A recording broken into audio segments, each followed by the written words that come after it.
What is going on, guys and girls? It is GhostRobo, and this is a momentous day because we are finally about to witness the third monster from Evolve in action. You'll notice that this is not my footage, but straight from the source, Turtle Rock Studios. I've cut out the commentary to give you my own thoughts. This is the Wraith, and she is a crazy, speedy stealth beast. She has 4 abilities, of course, like Kraken and Goliath. Those are Abduction, Decoy, Warp Blast, and Supernova. Throughout the video, I will explain what all of those do, but I gotta say right off the bat that I'm super impressed and super pleased with the variety in the monsters thus far. If Goliath is sort of the hulking ground beast and Kraken is the versatile air foe, then Wraith is the speedy stealth demon as described at the onset of this video. If you guys enjoy these Evolve videos, make sure to smash that like button. I'll bring you all sorts of coverage until the game launches and beyond. What's really cool also is you get to see 4 of the latest hunters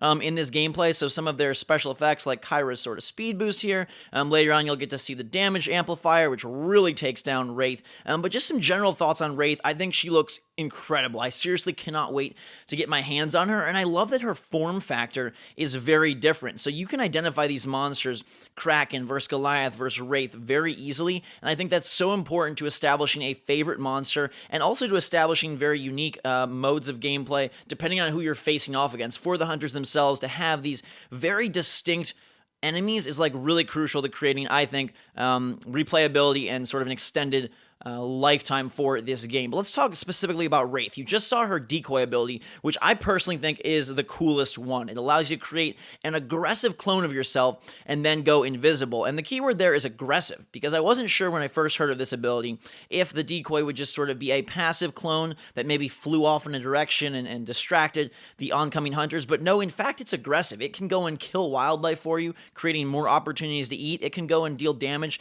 to some of the hunters. And as you upgrade that ability, you'll increase the time that it sort of stays in existence, and then also increase the time of your invisibility. And we'll see later on in this match some real cool instances of where the Wraith decides to decoy and then sneak behind and use a pounce attack on the hunters for more damage than a regular melee, which is a great move and one that I definitely plan on implementing in my own arsenal. It's interesting to note that the Wraith has a very long body. In some of the trailers, I thought maybe she would be small, but they opted to make her thinner but still big, so it's able to really fit into this beautiful balance where all the monsters are viable as attackers and also able to be taken down by the hunters. You never want an instance where a monster is so strong that he or she just wrecks. And I think the most critical thing for this game in terms of the multiplayer is going to be, can they create a scenario where 25% of the players play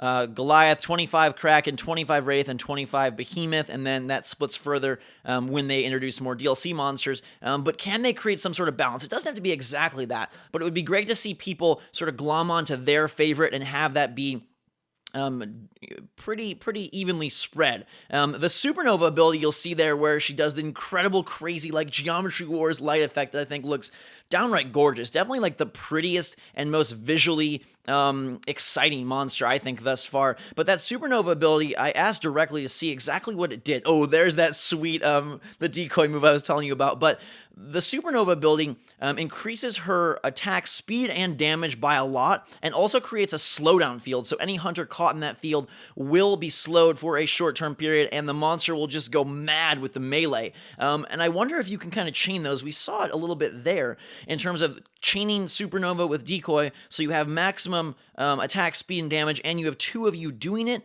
although I'm not sure exactly when decoy disappears, if it's when it gets hit, or if it's when you do an attack. I don't really know exactly that. That's something I still need to find out. But right here, you're going to come upon an instance where the hunters run into the decoy, and you'll notice they evaporate it in just one shot, so it makes me think that that body double will disappear on impact. They've also said that Wraith is the least durable of any of the monsters, and her health is the most fragile, but it's hard to tell tell exactly how flimsy she is, because during most of the damage dealing segments of this video, you'll notice that the Hunter group has the damage amplifier keyed in on Wraith, so her health is depleting at a crazy rate, but I have to imagine that most of that is due to that increased boost and bonus to damage for the 4 human players. The other 2 moves for Wraith are Abduction and Warp Blast. Abduction is the move where she can kind of swoop in and steal one Hunter away from the group. Again, this is sort of the divide and conquer mentality, and you can imagine instances where you could sort of abduct and then decoy to distract the Hunters trying to save their friend,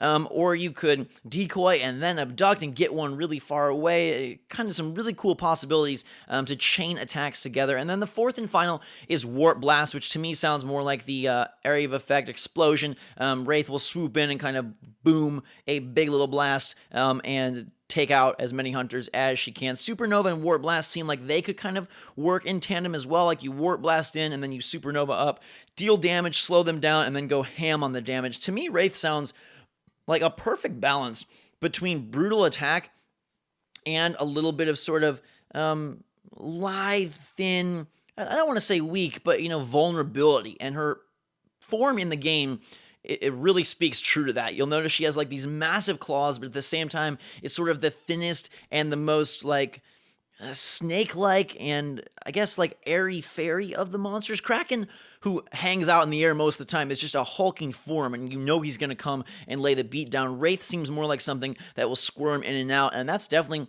what she's trained to do. This is interesting here because I was looking for the differences between the stage 1, 2, and 3 Wraith, and I actually screenshot, and I couldn't specifically tell. I think it has to do more with her hair tentacles and her spikes and stuff, but I couldn't find a specific difference. Goliath, you'll notice like he gets way hulkier and spikier and whatnot as they grow. Just kind of a small fun thing that I was looking into. But Wraith is able, especially towards the end of this fight, to maintain dominance of the battlefield even in spite of losing health. And it seems like she's one that's going to be high risk reward in terms of, I'll do this sometimes with Goliath as well, where you see an opportunity to come in and crash the party and you go after it even though you know you're going to incur massive damage. And in a way, Wraith seems like she has to pick similar sort of, do or die moments like that. Got to gamble, roll the dice a little bit, go in, see if you can chain, like I said, that decoy, that supernova, that warp blast for massive damage, even at the expense of losing a crap ton of your health meter,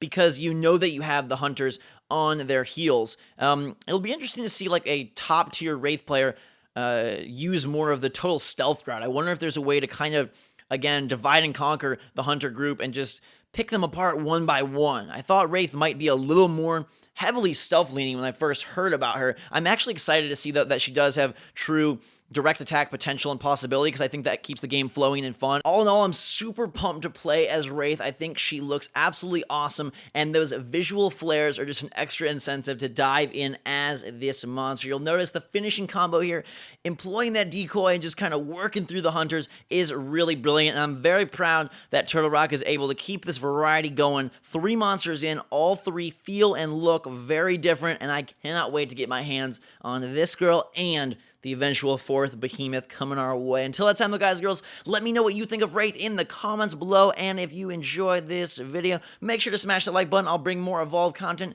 your way soon. Until that time, have a fantastic day. Thanks again, drink some hot chocolate, and we will see you all later.